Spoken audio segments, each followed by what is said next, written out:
Hi, this is Emily. This is my G5 and G6 presentation. I'm going to be focusing on SDGs 10 and 12, and my country I'm going to be focusing on is Thailand.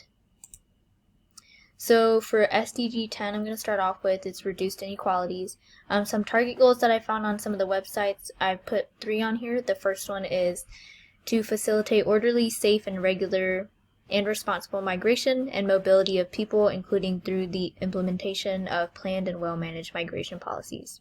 The second one, ensure enhanced representation and voice for developing countries in decision-making in global, international, economic, and financial institutions in order to deliver more effective, credible, accountable, and legitimate institutions.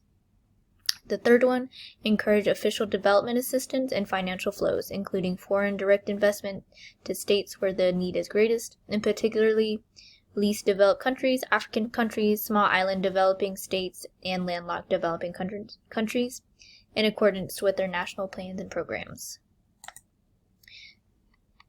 So for my first chart here, it's the proportion of voting rights in international organizations based in Thailand from 2000 to 2021. There was no data on this for the US, but for Thailand, it's for some of them they've slowly gone down, like the World Trade Organization, all these ones at the bottom here. But the UN Economic and Social Council has remained consistent. The Asian Development Bank has gone down a little bit. So overall, not too much growth, but they're still pretty consistent in it. For the second one, migration in Thailand versus the USA, there was no records or data to show for the US, but the total record deaths and disappearances during migration in 2022, Thailand had 1 death and disappearance that was recorded. It's like it says right here, likely to be higher, but there's only technically 1 that's been recorded.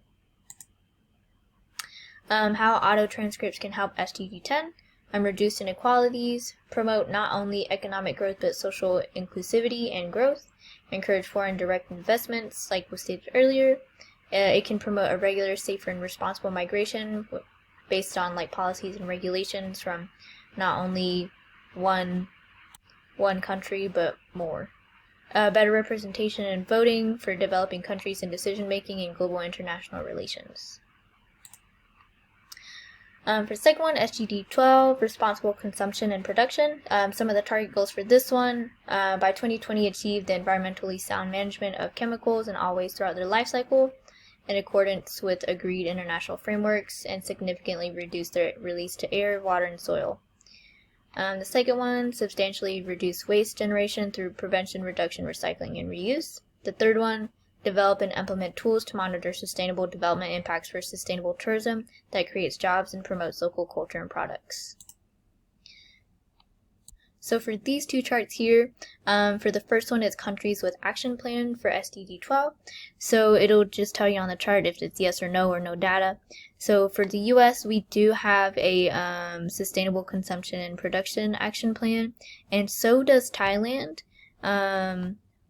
In the municipal waste recycled, there's no data to show for the US, but Thailand is leading out of all the countries, which is 8.7 million tons in waste recycled. How 3D printing can help SDG 12. It can promote use of local products and recycling old materials to create new products. It allows businesses to regulate people to design and produce their ideas at a low cost. It produces less waste during production, even though I know that it produces more airborne chemicals and stuff like that, but it produces less waste compared to the rest. And it enables the ability to quickly turn concepts into reality and produce many prototypes that you can reconfigure later on. So you can always reuse it. And that is the end of my presentation.